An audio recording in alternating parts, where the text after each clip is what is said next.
oduu teenyaa jalqabaatiin haleellaa aanaa cinaksanitti hidhattoonni naannoo Somaalee jimmatarraa jalqabee bananiin haga ammaatti namoonni 3 yoo ajjeefaman kan madaa'an namoota 8 ga'uun himame. Daangaa Oromiyaa cabsanii haleellaa raawwachuun kan beekaman humnoonni nageenyaa Mustafee ammaas haleellaawwan raawwatan jabeessanii itti fufaniiru. Bal'inaan dhageessu. Oduu biraatiin guyyaan alaabaa marsaa 18ffaan guutuu Itoophiyaatti sirnoota garaagaraatiin kabajamuu irratti argama. Guyyaa alaabaa kana ilaalchisuun pirezidaantiin Itoophiyaa ergaa dabarsaniin guyyaan alaabaa lammiileen Itoophiyaa waadaa jaalalaaf kabaja biyyaaf qaban kan itti haaromsanidha jedhan. Taayyee Asqasillaasee gabaasa guutuu dhageessu. Oduu biraatiin gareen Hamaas booji'amtoota Israa'el hunda gadhiisuu beeksise. Haaluma kanaan waggaa 2 harka Hamaas kan turan lammiileen Israa'el har'a naga'aan gara qe'ee isaaniitti deebi'aniiru. Gama biraatiin guyyaa irraa waraana Gaazaa guutuu dhaabuudhaaf Ijiptitti walga'iinni gaggeeffama. Gabaasa guutuu dhageessu. Oduu itti aanuun Itoophiyaatti bara 2025 hiyyummaan 43% dabaluu danda'a jedhe baankiin addunyaa ibsa baaseen. Taateen kun wayita ministeerri muummee Itoophiyaa Abiy Ahmed Itoophiyaan diinagdeedhaan miraakil taateetti jechuun ibsanitti ture. Gabaasa guutuu isin biraan geenya akkam jirtu daawwattootaaf hordoftootaan olee Global Media. Oduu odeeffannoo keenya guyyaa irraa tokko jennee jalqabneeti jira. Odeeffannoo keenya ijoo isaan madhageessan guutuu isaa isin biraan geenya. Haga xumura sagantaa keenyaatti dhaggeeffachuun yaada qabdan gara koomentiitiin nuuf barreessaa. Viidiyoon keenya namoota hedduu biraa akka dhaqqabuuf immoo like, share, subscribe godhuun dagatinaa isiniin jenna. Kallattumaan gara gabaasa bal'aattiin isin qajeelcha. Oduu teenyaa jalqabaatiin haleellaa aanaa cinaksanitti hidhattoonni naannoo Somaalee jimmata irraa jalqabee bananiin haga ammaatti namoonni 3 yoo ajjeefaman kan madaa'an namoota 8 ga'uun himame. Waggoota as daangaa Oromiyaa cabsanii seenuun haleellaa raawwachuudhaan kan beekaman humnoonni nageenyaa Somaalee kan Mustafee Umar ammaas haleellaa isaanii itti fufanii gaggeessaa jiru jedhame. Kanaanis sanbata dabre barsiisonni 5 osoo mana barnootaa itti ramadamanitti deemaa jiranii rasaasaan dhaamanii madaa'uu jiraattonni ni himu. Hidhattoonni naannoo Somaalee kunneen jimmata dabre weerara aanicha irratti bifa haaraan bananii nama 1 yoo ajjeesan 2 immoo akka madeessan gabaafnees turre. Haleellaa wal fakkaataa itti fufanii sanbataas gaggeessaa akka turan jiraattota wabeeffachuun Oromiyaa Miidiyaa Neetwoork gabaaseera. Guyyuma jimmataa magaalaa Jijjigaa iddoo addaa Duuddaa Hiddii jedhamutti humnoonni naannichaa kunneen manneeniif dukkaana daldalaa dhalattoota Oromoo 10 caalan gubanii akka turan jiraattonni ni himu. Hidhattoonni naannichaa Oromoo yoo naannoo kana bubbule Jijjiga nurraa fudhata waan ta'eef dhiyeenya magaalaa Jijjigaarraa buqqaafnee fageessuu qabna jechuun akka dhaadatan jiraattonni bakkicha jiranii fi dhalattoonni Oromoo Jijjigaa jiran ni himu. Waggoota 7 dura garee wayyaaneetiin ijaaramuun Oromoo akka bineensaatti mormaa qalaa kan turan humnoonni Somaalee kunneen ammas yaaliiwwan akkasii deebisaa jiraachuu sodaatu dhalattoonni Oromoo. Dur irra caalaatti naannoo Somaalee keessatti haleellaan kun dhalattoota Oromoo irratti kan raawwatamaa ture yoo ta'u humnoonni Somaalee kun garuu amma erga ministeerri muummee Itoophiyaa Abiy Ahmed aangoo qabatee galee daangaa Oromiyaa bakkoota hedduun cabsanii seenuun weerara gaggeessaa jiru. Lafa Oromoo hedduus fudhataniiru. Inuma bara mootummaa Oromootu biyya bulcha jechuun pirezidaanti Shimallis Abdiisaa deddeebi'iin caffee irratti dhaadatanitti aanaaleen 14 Oromoo irraa humnaan fudhatamanii Somaalotaaf murteeffamaniiru. Kunis magaalaa Moyyaalee kan dabalatu yoo ta'u dhimma kana garuu uummata Booranaarraa kan hafe uummanni Oromoo kaayyoo morman hin dhagaamne. Amma immoo bakkoota yeroo dheeraadhaaf haleellaa itti raawwachaa turan Cinaksan keessatti haleellaa jabaa Somaalonni gaggeessaa jiru jedhameera.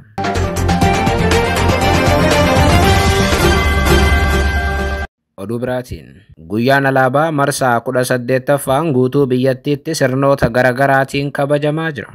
Guyyaa alaabaa kana ilaalchisuun pirezidaantiin Itoophiyaa ergaa dabarsaniin guyyaan alaabaa lammiileen Itoophiyaa waadaa jaalalaa fi kabaja biyyaaf qaban kan itti haaromsanidha jedhan. Guyyichi mata duree alaabaan keenya bara misirraachoo ol ka'iinsa Itoophiyaa tokkummaa biyyaalessa keenyaatiif birmadummaa fi haaromsa Itoophiyaatiif jedhuun kabajamuu irratti argama. Guyyaan alaabaa kun hooggantummaa mana maree bakka bu'oota uummataatiin guutuu biyyattiitti sirnoota adda addaatiin kabajamaa jiraas jedhame.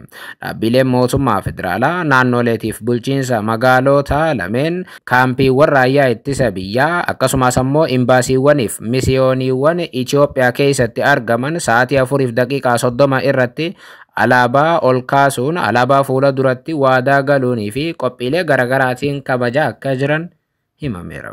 Guyyaa alaabaa kana ilaalchisuun pirezidaantiin Itoophiyaa ergaa dabarsaniin guyyaan alaabaa lammiileen Itoophiyaa waadaa jaalalaaf kabaja biyyaaf qaban kan itti haaromsanidha jedhan. Pirezidaantii Taayye Asqasillaasee guyyaan alaabaa Itoophiyaanonni hundi jaalala kabajaaf waadaa biyyaaf qaban kan itti haaromfatan eenyummaa waloo keenya kan itti cimsannuuf abdii egeree keenya kan itti jabeeffannu guyyaa biyyaalessaa guddicha jechuun hubachiisaniiru. Itoophiyaan qormaatilee waggoota dhiyoo as ishee mudate irree tokkummaa uummata isheetiin cichoominaan ceete arra dandeettii carraa ishee ofiin murteeffachuu mirkaneessaa jiraachuu kan kaasan pirezidaantii Taayyeen kunis hawwii irratti kan bu'uureffame utuu hin taane milkaa'inootaan kan deeggarame ta'uu kaasaniiru. Itoophiyaan sagantaa ashaaraa magariisaatiin biqiloota biiliyoonaan lakkaa'aman dhaabuun diinagdee magariisaa adda durummaadhaan hoogganaa jiraachuu eeranii oomisha qonnaa guddisuufis ijaarsi warshaa xaa'oo guddichi ariifataa akka jiru dubbataniiru. Qabeenya gaazii uumamaatis galtee indaastirii fi madda anniisaatiif oolchuun keenya imala badhaadhinaa keenya ni ariifachiisaa erga jedhanii booda pirezidaantichi kun hundi bu'aa qabaachuu kan danda'u tokkummaan biyyaalessaa keenya yoo cimeef nagaan keenya amansiisaa yoo ta'e qofa jedhaniiru. Yeroo amma waraana biraa keessa galuudhaaf tattaaffii taasisaa jiranitti ture Taayyeen kana kan dubbatan. Haasoo isaaniitiin naannichatti mirga fayyadamummaa walootiif ulaa galaanaa fayyadamuuf qabnu kabachiisuudhaaf karaa nagaa fi dippiloomaasiidhaan akkasumas ammoo qajeeltoo kennanii fudhachuu bu'uureffachuun hojjechuun itti fufaas jechuun hubachiisan pirezidaantichi.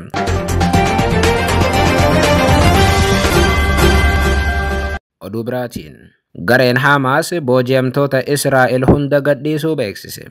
Haaluma kanaan waggaa 2 guutuu harka Hamaas kan turan booji'amtoonni Israa'el hundi arra gara qe'ee isaaniitti deebi'aniiru.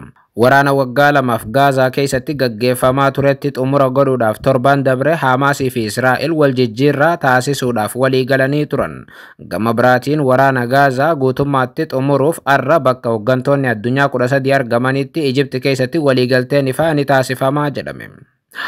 Ministeerri muummee Israa'el Beniyaamin Netanyaa'oon sagantaa arra Ijiptitti gaggeeffamu kanarratti argamuudhaaf ganama erga qophii ta'uu ibsanii booda sa'aa booda garuu ibsa haaroo waajjirri isaa baaseen sababa ayyaana Yahudootaatiin imaluu hin dandeenye jechuun sagantaa Ijipti kan waraana Gaazaa dhaabuudhaaf murteeffame kanarraa hafuu beeksisan. Wayita arra Hamaasii fi Israa'el waraana kana guutummaan guututti xumuruudhaaf waliigaluuf jiranitti Hamaas booji'amtoota Israa'el gadhiisuu isaati. Kanaanis ganama arraa Hamaas booji'amtoota Israa'el kan lubbuun jiran 20 hunda fannoo diimaatti dabarsee kennuun gara Tel Aviv qajeelcheera. Gareen Hamaas booji'amtoota bakka 2tti qoodee kan gadhiise yoo ta'u ganama subiidhaan booji'amtoota 7 daqiiqaawwan muraasa booda ammoo garee lammaffaan booji'amtoota 13 kan kibba Gaazaa keessatti argamu Khan Yunis keessatti wal jijjiirraa taasisuu isaa TV'n Israa'el beeksiseera.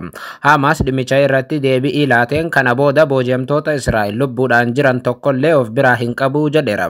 Gama biraatiin raadiyoon waraanaa Ibrootaatis dhimmicha mirkaneessee amma booda booji'amtoonni Israa'el hundi gara Israa'el deebi'aniiru jedhe. Garuu warri lubbuudhaan hin jirre ammallee harka Hamaas jira.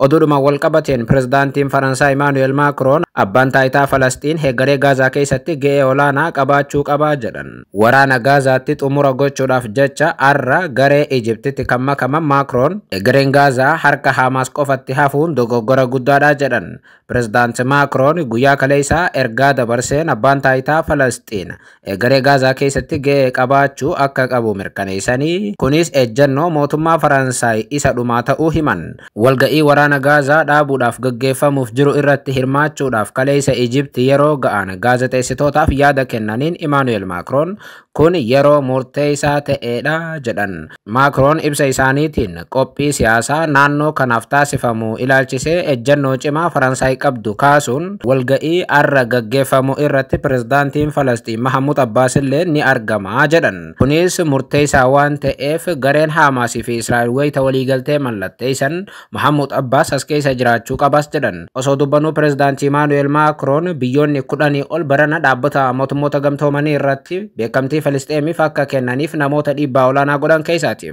Waraanni Gaazaa arra dhaabbachaa jiru kun akka dhaabbatuuf shoora leencaa nama bahatan keessaa Emmanuel Macron tokko turan. Odubraatiin Itoophiyaatti bara 2025 hiyyummaan dhibbeentaa 43 dabaluu danda'a jedhe baankiin addunyaa. Kun kan dhaga'ame diinagdeen Itoophiyaa miraakil jechuun wayita ministeerri muummee Itoophiyaa Abiy Ahmed ibsaa jiranitti ture. Gabaasni baankiin addunyaa hiyyummaa fi walqixxummaa qabeenyaa ilaalchisuun tibbana baase akka tilmaama kaayetti Itoophiyaa keessatti bara 2025tti sadarkaan hiyyummaa gara dhibbeentaa 43tti ol guddachuu akka danda'u ibseera. Itoophiyaan waggoota 12 oliif hiyyummaa hir'isuu irratti tarkaanfii guddaa erga fudhattee booda waggoota dhiyoo asitti garuu qormaanni alaaf keessoo lammiilee biyyattii irratti wal jijjiiruun jijjiirama hiyyummaa keessaa ba'uu lammiilee irratti dhiibbaa uumuu itti fufee jira jedhe gabaasni baankichaa.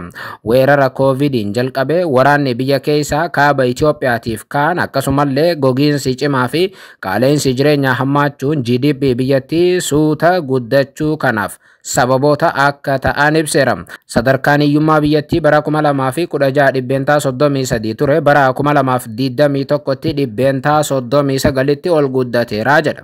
Bara 2025tti ammoo gara dhibbeentaa 43tti ol ba'uu akka danda'u raagameera jedhe baankiin addunyaa. Safartuun kunis namoota guyyaatti doolaara 3 gad argatan tilmaama keessa galchuudhaan lammiileen Itoophiyaa dhibbeentaa 37 galiin isaanii guyyaatti argatan doolaara 3 gadi ta'uu ere. Dhibbeentaan 38 ammoo yoo xiqqaate daa'imni mana barumsaa galuu qabu tokko barnootaan ala akka jiruu fi dhibbeentaan 26 ammoo ga'eessota barnoota sadarkaa tokkoffaa hin xumurre akka ta'an tilmaameera. Haaluma wal fakkaatuun dhibbeentaan 41 bishaan dhugaatii gahaa kan hin arganne ta'uunis ibsameera. Qaala'insi jireenyaa jiraattota magaalaa daran miidhaa jiraachuu kan ibse baankiin addunyaa hawaasni baadiyyaa gabaa walitti dhufeenya xiqqaa ta'e waan qabuuf qaala'insi jireenyaa akka magaalaatti cimaa akka hin ta'in ibsa. Sadarkaan jireenya baadiyyaa haalaan gadi bu'uu isaas uummata biyyattii keessaa harki 3 hiyyummaa keessa jiraachuu era.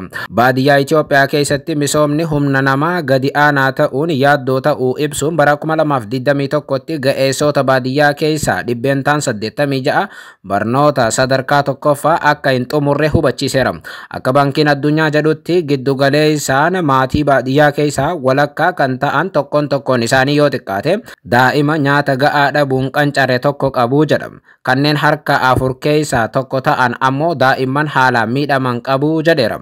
Garaagarummaan tajaajila mootummaa galii irratti hundaa'e argachuu irratti mul'atu guddaa ta'uu fi abbummaaf qoodinsi qabeenya biyyattii hamma hiyyummaa kan calaqqisiisu ta'uu isaa ibsa baankiin addunyaa. Lammiilee Itoophiyaa harka qalleeyyii ta'an keessaa harka tokko qofaatu konkolaataa, firiijii fi koompitara fa'aa qaba jedha.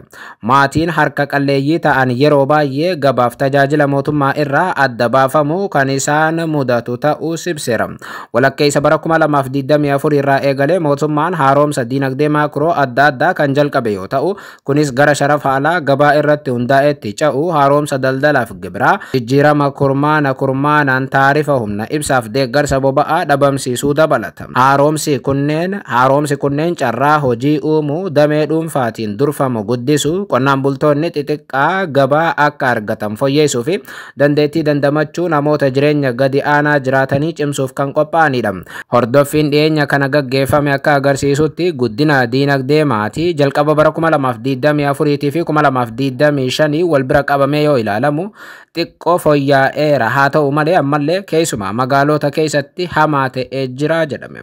Bara 2025tti hiyyummaan Itoophiyaa gara dhibbeentaa 43tti jechuun guyyaatti doolaara 3 gad kanneen argatan akka ol guddatu kan eegamu yoo ta'u bara 2026tti garuu kun suutaan akka irratu tilmaamameera. Haa ta'u malee ministeerri muummee Itoophiyaa gabaasaawwan akka baankii addunyaa kana hin fudhatan. Inumaa Itoophiyaan bara isaanii seenaa keessatti guddina sadarkaa gaariirra akka jirtu ibsa ministeerri muummee Abiy. Kanaanis ammoo guddina diinagdee Itoophiyaa yoo ibsan Abiy Ahmed miraakil jechuun hubachiisan. ኢትዮጵያ ውስጥ እድገት ሳይሆን ሚራክል ነው ያለው። ኢትዮጵያ ውስጥ ለውጥ ሳይሆን እኛ ለውጥ ልናመጣ ያሰብን ሰዎች ካሰብነው ፍጥነትና ጥራት በላይ ነው። የሮ ጋሪ